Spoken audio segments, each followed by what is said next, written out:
recently we lost an iconic studio musician and live player, Dave Bargeron, who was part of a band called Blood, Sweat, and Tears in the early 70s after David Clayton Thomas left the band.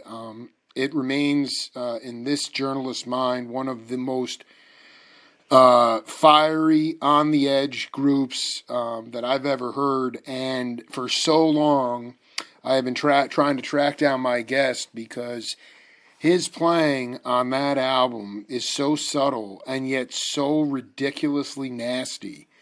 It has given me so much spirit in my life to be a better father, a better journalist, and most importantly, a seeker. And as I've done more woodshedding on my guest, it's come to my attention that he actually was a tour de force in his own right, growing up in Sweden, basically a precursor, a forerunner, with the same cats who were doing things in England, like Brian Auger and the Oblivion Express, Mahavishnu John McLaughlin. These are dear compatriots of mine, and my guest that was doing it as well with his friends, and has continued on to this day. Georg Wadenius, welcome to the Jake Feinberg Show. Oh, thank you so much. Thank you.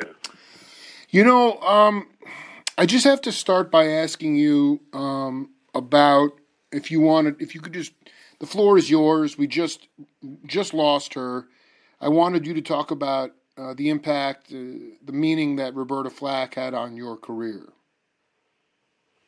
Well, she was, I played with her in 1980. I toured with her that summer and into the fall, and Peebo Bryson was opening up, so the two of them would do some duets, and we actually recorded a live album with them. And she was really the nicest person. She was a perfectionist in the sense that she really demanded absolute perfection out of herself, foremost. And she was never quite happy with how she sang, which was totally not believable for me. You know, yeah, no, I mean that she had a high level. Sang yeah. So great.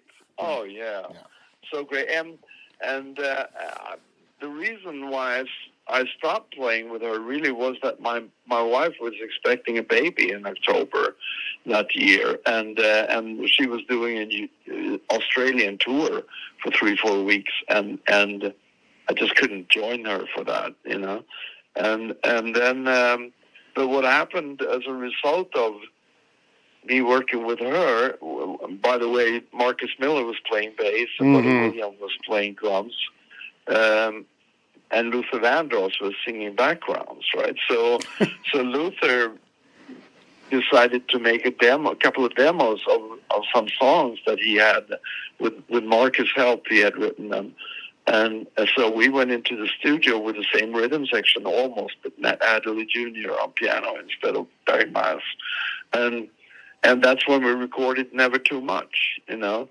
or that tune plus another tune, and then I ended up playing on 3 of his albums and touring a little with him, and but not so much because I really wanted to stay in New York, and you know, having already a 3-year-old and now a newborn, you know, so it meant a lot to me, most of all because it was one of the highest, greatest musical experiences of my life to play with Roberta, you know. You know, it's just fascinating because, you know, we're just connecting, and I've done about 2,000 interviews with my elders. I mean, I'm going to turn 47 in a couple of weeks, but Right. you know, Roberta, it's a lot of people don't realize this. When she went to Howard University in '65, there was no jazz program. Eddie Henderson, the trumpet player, was almost killed by a security guard because he was playing Killer Joe in the practice room, and the black security guard came in and said, "We don't play that end music." They considered it devil's music, and yet here's Roberta. Oh, wow. Yeah, well, I mean, it was, you know, black, many black people considered that to be the devil's music. It was jazz came from houses of ill repute and brothels and things like that. And so, even though so like that's what our country is. That's what it has always been. Even people where the art form is considered created by blacks because of the rhythm. It was never, and then Donald Byrd came to Howard and changed it. But at that time, there was no jazz program. And I'm curious about you, brother, is like, when I watch you play, it is very clear to me that you were, whether you knew it or not at the time, you were getting out of your own way. And I'm talking about like Made in Sweden primarily. Like that live stuff, you're letting it come through you. And I'm just curious about the kind of jazz upbringing you had at all. Was it primarily radio and records? I'm just curious about if there was any jazz curriculum when Georg Wadenius was coming up in Sweden. Well, when I grew up, my mother was a really, really good piano player. She was classically trained, but she also played all the standard tunes, all the Great American Songbook. Sure. And she would make her own arrangements. She would play for cabarets, and she would play for dance evenings, in more established, more elegant establishments, kind of. And she had her own quartet and her own quintet and trio. And so I grew up with a lot of all those standard tunes that she would play and make her own arrangements of.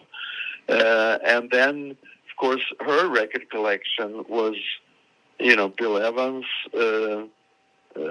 Oscar Peterson, most of all. God, this is insane. Even Dave Brubeck and Earl Garner, and so those were the kind of records I would listen to, plus I would listen to classical music. So it was a big combination of all, but I didn't go to any school. There were no schools, That was my long-winded question. There was no curriculum. There was nothing codified. There was no.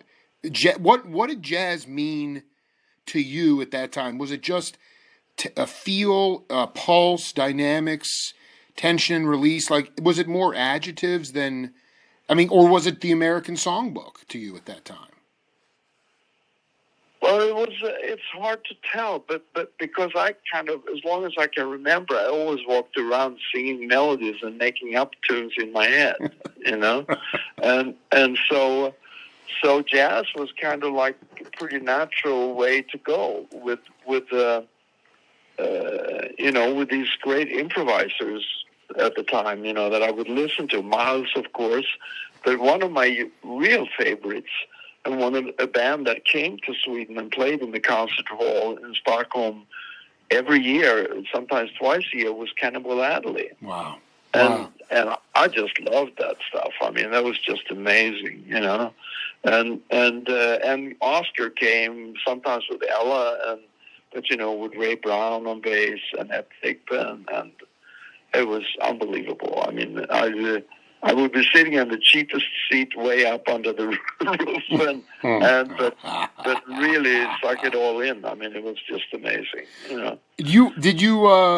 Was Zawinul in the band then at that time when you saw Cannon? Not at first. I think the guy what was his name? Van der Rogenbrock or something like that. It was another Austrian player. Really, I don't know that name. But anyway, so this was like Norman Grand's Jazz at the Philharmonic kind of gigs. I guess. Yeah. But it was not Bobby Timmons anymore, and it was not whoever else played with him. It wasn't like Hank Jones, or I forget who that piano player was, but maybe like Louis Hayes was on drums or something. Right, yeah. Oh, my God, that is the most burning... And what's his name? Ray... No, what's his name? Davis? The bass player? Yeah, Walter Davis, maybe. No, not Walter. Sam, maybe. So Sam Jones. Sam Jones. Yes. Oh my God, man, that's insane. Oh, that was a swinging rhythm section. It was amazing, and and Nat and Cannibal together. Oh man, that was amazing. And it was still, and actually, it was 1 year Yusuf Lateef was also playing. They had six. It was six of them. Oh my God!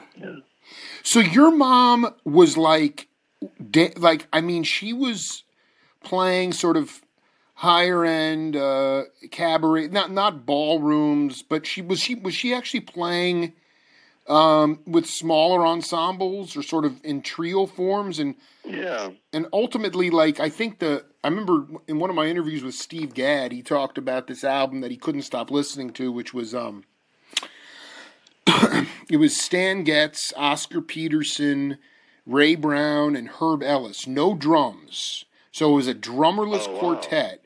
And I'm just thinking, when I hear your rhythm playing, I mean, just setting aside the solo work, did you wind up, like, playing with your mom and kind of learning rhythm chops and comping at that time? Well, not really. I didn't really learn the comping so much. I actually, when I played with her, that was one of the first gigs I did. I was 17, or I just turned 18, I guess. But I played with her for a month or two when she played at this summer hotel, in this resort place, and then I played with her a lot. But what happened was, when I listened to Oscar Peterson, what really caught my ear was Ray Brown. Right. And so I actually ended up being a really good electric bass player. What? Because I had the guitar technique and I played with a pick, but I knew what the bass was supposed to be doing. Yeah. Can you talk about? Hold on, because Ray, I think he did. I don't know. Ron Carter played the electric bass very well, but hated it. Did Ray play? Yeah. Ray was always playing the upright though on those records. He didn't really. Yeah. It was it was just it wasn't the sound so much as the lines that he was playing that really caught my attention. Such an honor. And then of course, it's not just Ray Brown. Then along comes Paul McCartney, and all those amazing riffs and everything that they did with the Beatles, so that was a huge influence as well. Yeah. I'm curious about this band of cats that you met. The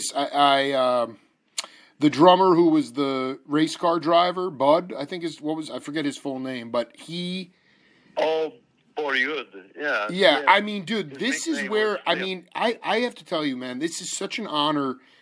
Because, dude, I have interviewed Jan Hammer, Mike Knock, Aerto, all these cats. And again, they're not from Sweden, but, this was immigration at its highest form in America. This amazing amount and jazz was the universal world voice. And it's amazing to me. Can you talk a little bit about, was there a scene, even though there was no jazz schools, was there, when you were sort of at 17, 18 years old, speakeasies or, even at that time, I remember McLaughlin telling me in England, he'd go in and with the lyricist from Cream, McLaughlin was riffing poetry and playing playing post-bop. Now, I'm just curious about those I know that I was going to ask you if you have an extra copy of that children's album you made, because I need to hear that immediately, that first album you made. But can you talk about how experimental your group was when you first joined?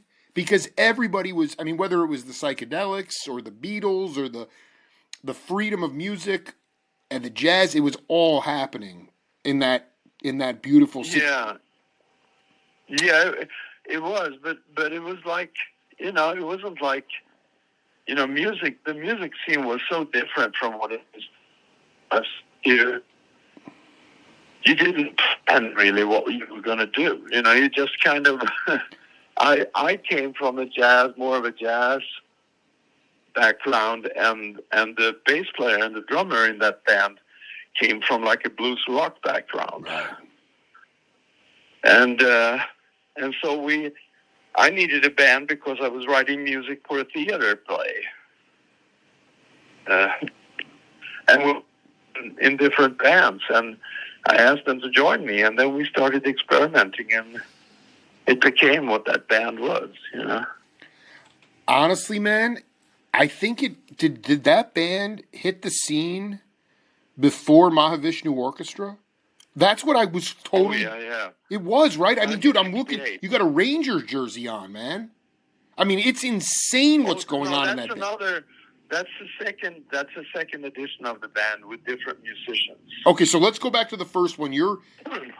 Talk about the you were doing children's theater, or how did that children's concept come about?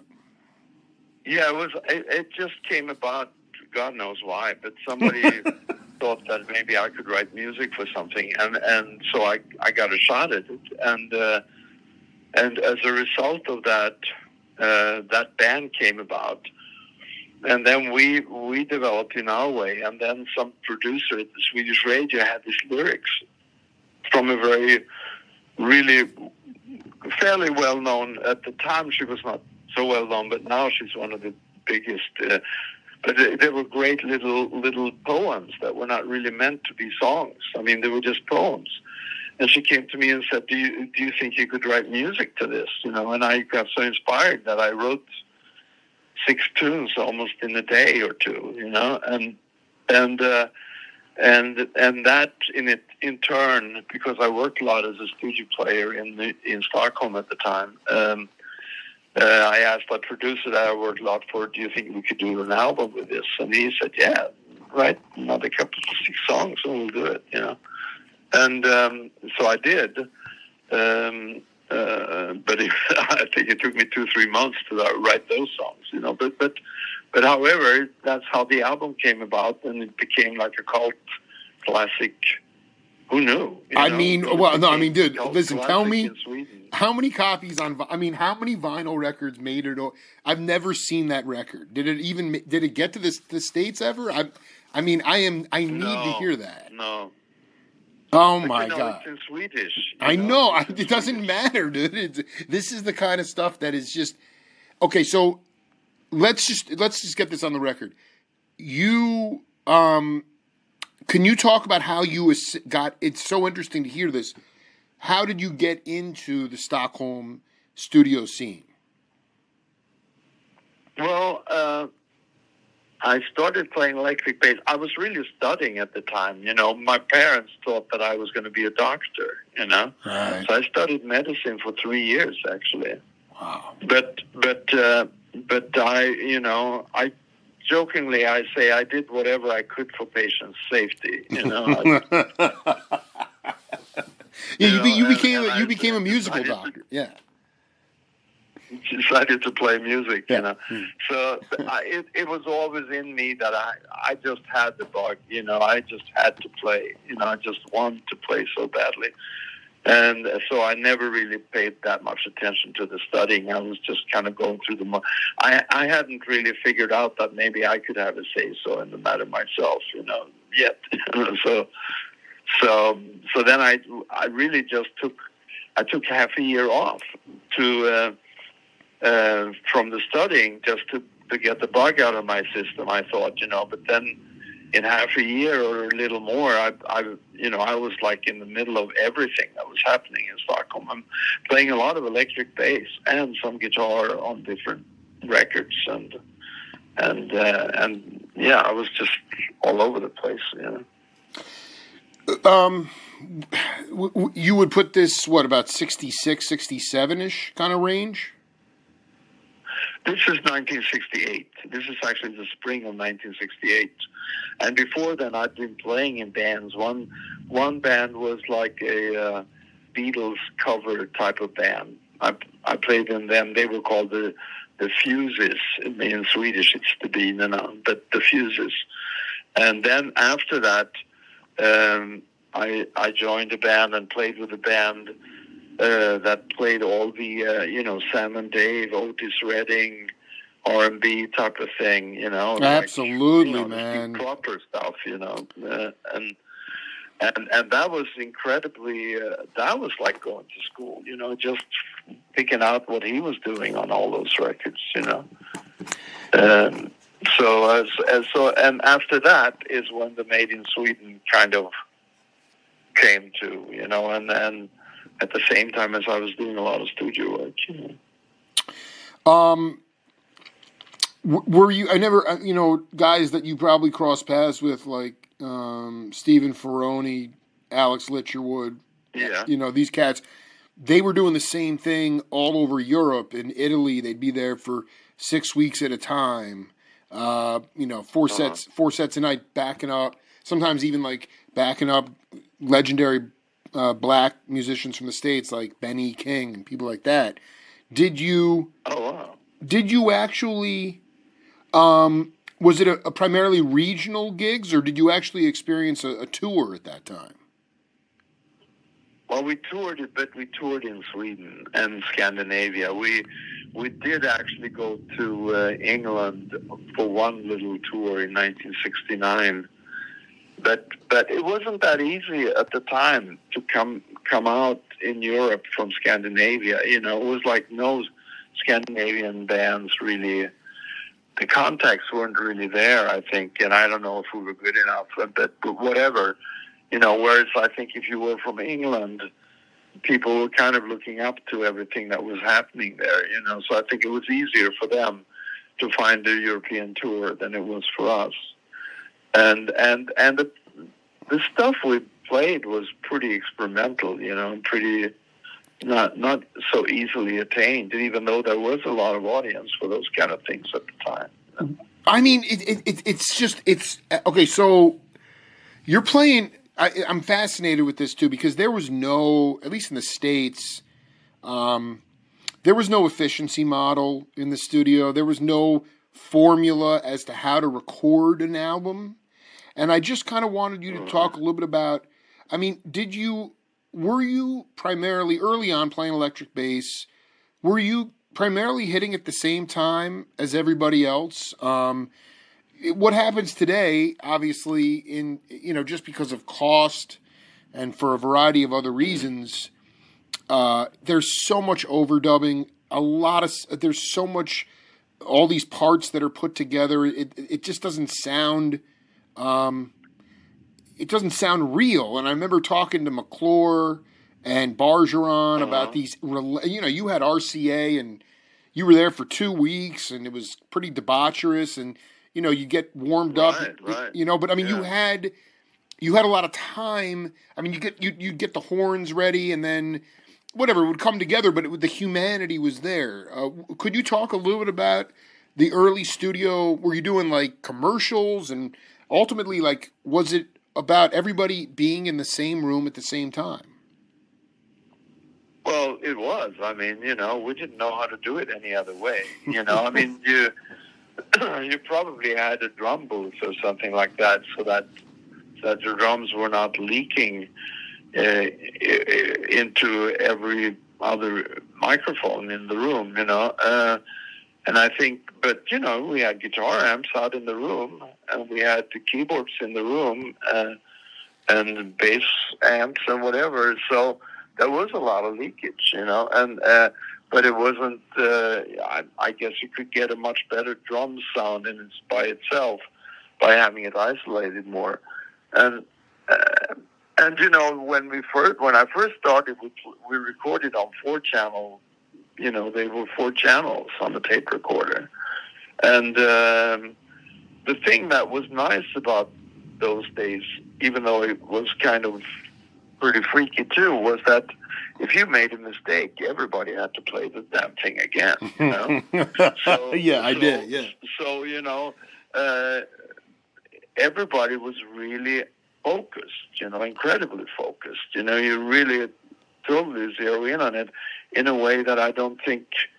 I mean, I can just speak for myself in a way that I don't really have to be that focused when I record something today. I know that it's the easiest thing to go in, and if there's a fucked up note, you can just fix it, or take a note in from another section, and there it is, And so there's something about the nerve in the recording when we all did it in a room together that I think gets lost in today's way of recording, at least pop music and rock music, you know. I have to. This is really important, though.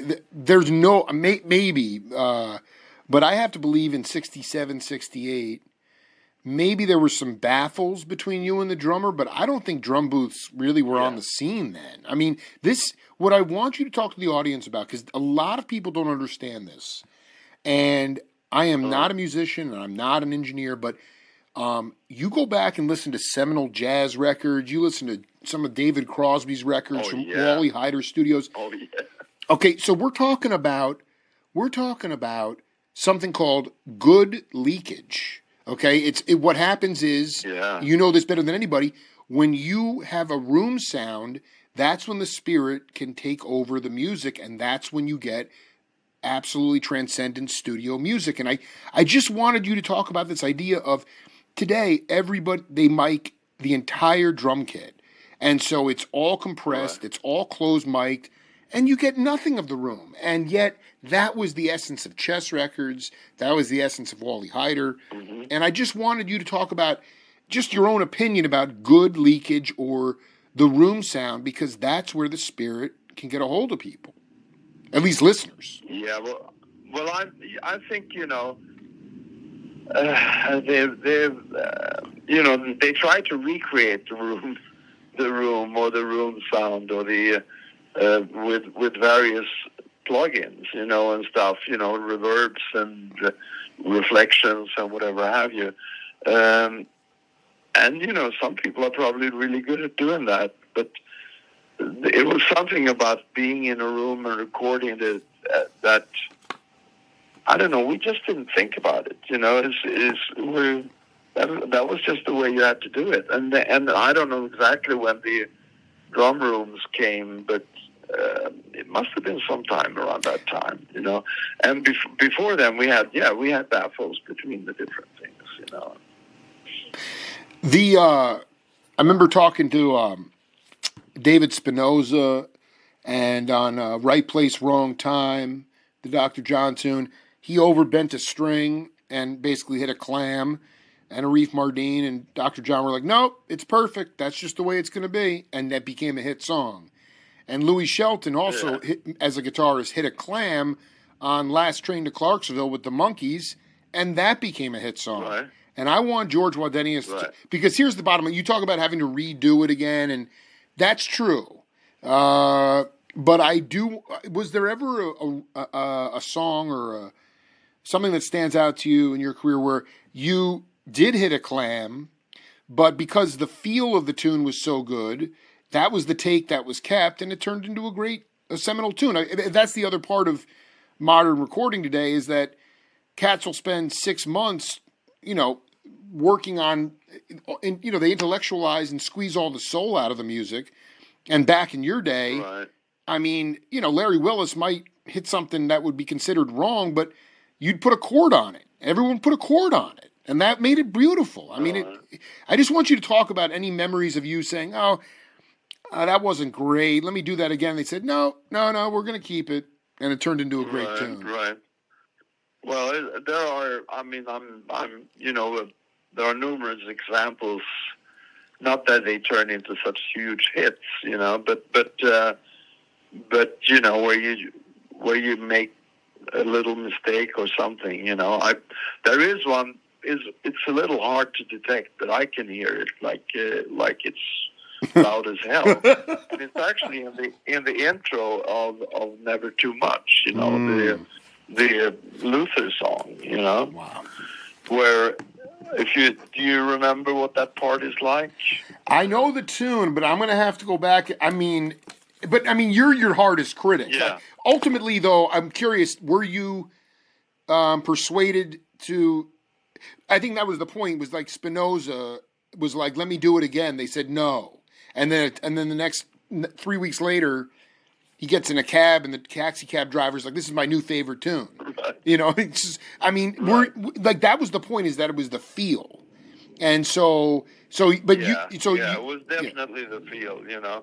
I mean, when we recorded with Luther and when we recorded with Roberta and all that stuff, there were no click tracks, you know. There were no and there was really limited ability to be able to go in and edit, your part, because we did record. When we record Never Too Much, we were all in the room, Buddy and Marcus and Matt Adley Jr., So it wasn't isolated at all, I mean, I mean, maybe for the later part of the Like a House Is Not a Home, I think the drums might be in a booth, but it's also Luther's live vocal, He was in the booth. Yeah, he was in the booth, and he was kind of directing us, and he was singing. He couldn't sing any worse than that, so it was just an unbelievable singer. It's like every fucking song that he sang is like a first take. So yeah. This is just so intoxicating. Would you say that you guys moving into the Made in Sweden group, was there a kind of a conscious decision to so many of the bands that I love, the music doesn't always translate over in the studio. It's a live band, Right. and did you guys make it a point to in those early incarnations of that band to say, hey, if we're going to make a record, let's do it live? Well, we did do one live record with that band, and it's called Live at the Golden Circle. I know this very well. Yeah, we did that. That was live. Then when we did go into the studio, we tried to we would overdub, and I think we had 8 channels to play around with in 1969, 70 or something like that, we did. I would play some keyboards, and I would do other stuff on overdub things, but it was very different from today. That's for sure. No, I mean absolutely. I mean, I have to read you this. I don't know if you ever crossed paths with the great bass player Chuck Israels, but I did a couple interviews with him, and he said, "No, I never met him, but I certainly saw some recordings when he played with Bill Evans."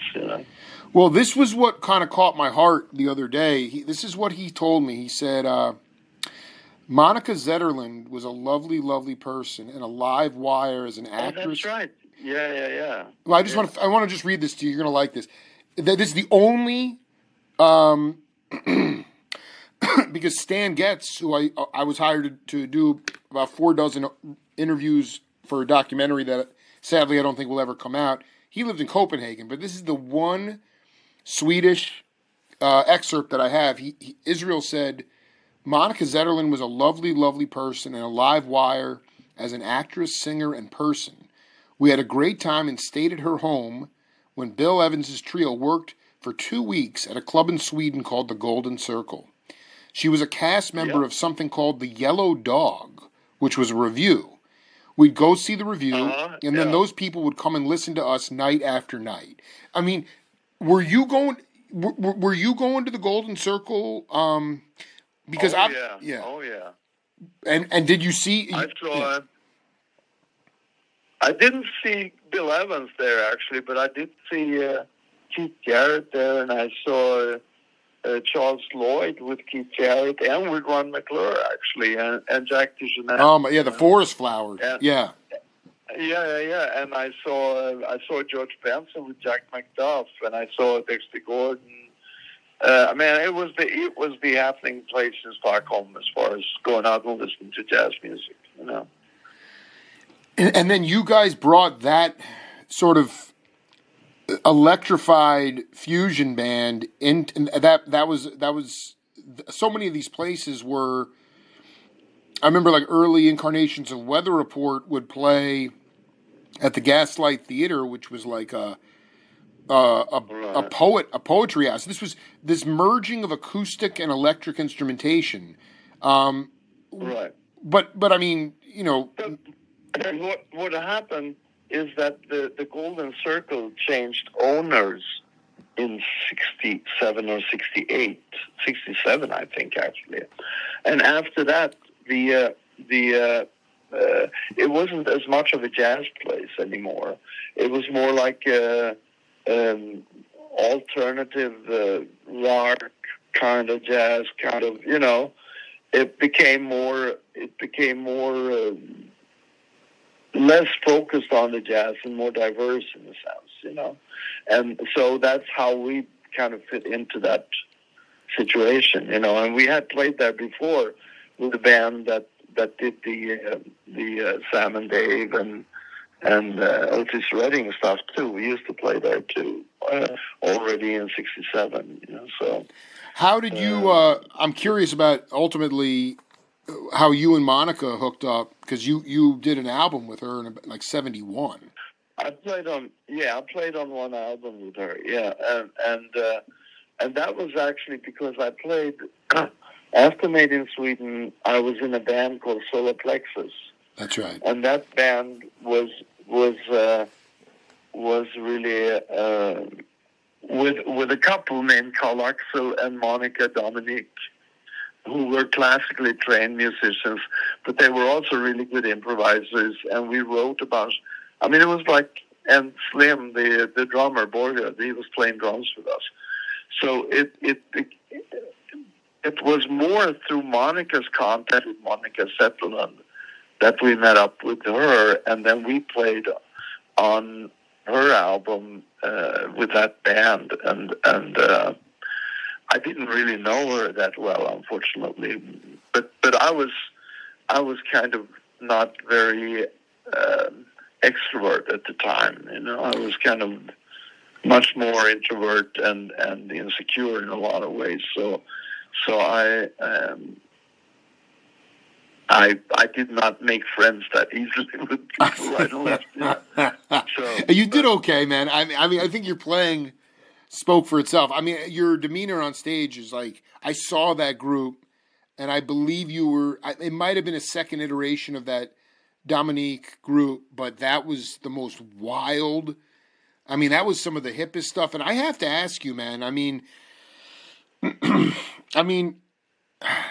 ultimately, like I just want to go back to this. I mean, did you with Solar Plexus or even Made in Sweden? Do you remember that when you first started to get some acclaim, especially from Europe? I know I'm definitely. I mean, you know, in this country you had Blue Cheer and the Sons of Champlin and Sly Stone and the Grateful Dead, and then obviously you throw on top of that you had Dewey Redmond and you had freaking Tower of Power and you had all this insane music, and then there's Georg Wadenius. I mean, you guys were. Did you even know that you were forerunners of this music? I mean, it wasn't like there were any record. Weather Report wasn't in existence. I'm just curious about when you guys kind of, because I got to believe that Bobby and Columby and those cats, they already knew about you before they hired you. Well, the thing is, you know, it's really a kind of freaky thing, you know, that I was in Stockholm, 1971, in around September or something. And I had a booking agent in Denmark, and he calls me up and he says, you know, I know this guy, Stefan Grossman, you know, the bluegrass player. Oh, my God, yeah. And he lived in Italy at the time, and he was touring Europe just doing solo concerts. You know, he was a really entertaining kind of guy, you know, and a very good player and really nice and everything. So this agent says to me, hey, you know, you should meet Stefan. He's a good guy, you know, and when he came to Stockholm, we met up, and he was there for a couple of days, and we hung out, and we jammed a lot, just him and me, and kind of decided that, you know, maybe next year when he was going to do a tour like that, maybe I would join him, and, you know, because I sang a little, and I played more leads, and he played more rhythm, so we could maybe come up with a nice thing together. And then what I didn't know at all was that 3 months later, Blood, Sweat, and Tears is on a tour in the States, and Stefan Grossman is the opening act. No way. And Yeah, and Wow. as they sit after an evening in the evening, and they kind of talk that Steve Katz is great, at what he does, but he's maybe not the right guitar player for some of the music that we really want to do, and then Stefan is kind of Stefan is sitting there and saying, "Hey, I met this guy in Sweden. He's the right guy for you." Oh my God, this is no, because it was perfect. That's the freakish thing, man. Because Katz, who I interviewed, totally was served the purpose for those earlier Blood, Sweat, and Tears albums. But as they moved into this more, I don't know what you called it earlier, more alternative or experimental. I mean, just it was more fusion based. I mean, you were the perfect Cat, man. Like, it is such... Mirror Image is one of my favorite... I mean, nobody even gives that record a time of day. That's the most ridiculous record I've ever heard in my life. And you are on fire, man. Thank you. No, so I mean... Thanks. It's true, man. So Stefan recommended... So you guys never wound up doing any kind of touring, right? I mean, then Blood, Sweat, and Tears came together. No, we didn't end up doing touring. I just got a phone call from a friend of Blood, Sweat, and Tears who lived in Sweden, who said that I should call this guy, Steve Katz, And I actually spoke to Steve, and this is like Christmas, the day after Christmas Day or something. And so they say, "Hey, you want to come over and let's get together and we'll play a little and see if maybe it could work out that you would join us, So I went over there, I think in the first couple of days of January or something like that. And that was the first time I went to the States too. And it was a little freaky, but at the same time, I mean, I wasn't very extrovert, but I was somehow deep down in myself, I knew that I was good enough for the gig, So I wasn't really that nervous. I would do things too when we got together and we played. I used to do a lot of scat singing at the time. I know this. That was. Did you? This is. Go ahead. And that's really before Benson did it. I want to be clear about this. This is really important. When did you? Because that was the first thing. That was the first thing that entered my mind. You were doing that scat singing like during the Made in Sweden stuff, or even before that. Yeah, exactly. And I picked it up because I heard Stevie Winwood do it. Right. He was really good at that, and also Hendrix. Hendrix would sing with the tunes. Wow, though they've never crossed my mind about them scat singing on. I've never thought about that. That's amazing. Yeah, but they did. They did. So Stevie Winwood with his Spencer Davis group, and he was doing that. He was like 16, 17 years old or something. I mean, what you were doing on Mirror Image though was next level stuff.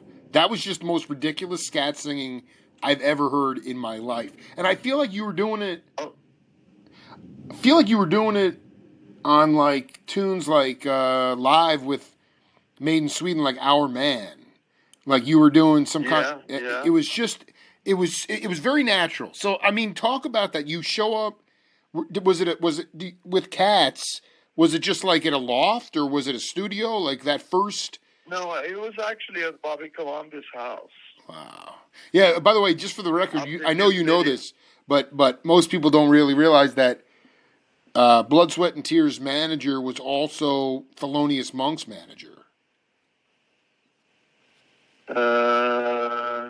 I'm not sure. Maybe at the begining. Yeah, in the beginning, that's what it was. When I came there, it was Fred Heller who was the manager. Right. For Blood, Sweat, and Tears. Probably earlier, yeah. Brother, because are you thinking of Jules? Was he the manager for? I'm gonna look up the quote because I mean I've interviewed. I think Jim Fielder told me that, and I was actually shocked. I was so nice to see live performances of Fielder in the band with you. I didn't realize he was still in the group. I thought McClure had come in at that point, but I'll have to look it up. But No. Fielder was there for a year or a year and a half or something like that when I was finished. Do you do you just were you guys just sort of, were they giving you like germs of songs, or were you playing like tunes off? Did you know their songbook, or what did that rehearsal even look like? Well, I did kind of know it because for some strange reason, when we played down in Spain with the Made in Sweden group, one of the albums that we really listened to a lot was the Blood, Sweat and Tears second album with all those greatest hits, Right. So I knew all of that stuff. And at that time, I mean, I don't have it anymore, but at that time, my memory was like photographic, I could, you could play me a song and come back in a week. You could play me a song once and come back in a week and say, hey, what was that I played?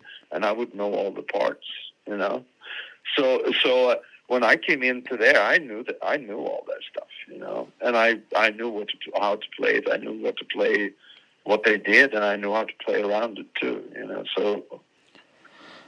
I mean, is there a word for, you say it was photographic? I mean, it was almost like, is it a savant kind of? Is there a word to describe that? I mean, that is amazing that you could just Maybe, but I've encountered many musicians, young musicians who have a similar kind of Sure. Today. But I at the time, I don't know. I just had that. It was like music was more important to me than the rest of life at the time. Well, you know what I love about it? I wonder, man, like, I mean, back at that time, I mean, carpenters and blue-collar cats, musicians, there wasn't a huge income disparity between that and lawyers or doctors. And like this, like with my daughters, I mean, my older daughter, it's the idea of like being a doctor today, the money's the bread is so good, and being a musician is so hard, and it's just like, it was kind of an easy, because you had the bug, and because incomes were not that different for what we now consider to be quote unquote valuable, occupations. I mean, it allowed you to follow that path, and I just think that was such a blessing at that time. I'm looking here. Well, I mean, it wasn't like, I can't say that I really didn't make much money. I lived in a really, really small little place in Stockholm, and it was maybe 20 square meters, or 200 square feet, like a little studio with a cooking alcove. You have a little kitchenette. I love it. And the bathroom, the toilet was actually out in the stairs. I shared it with 4 other apartments.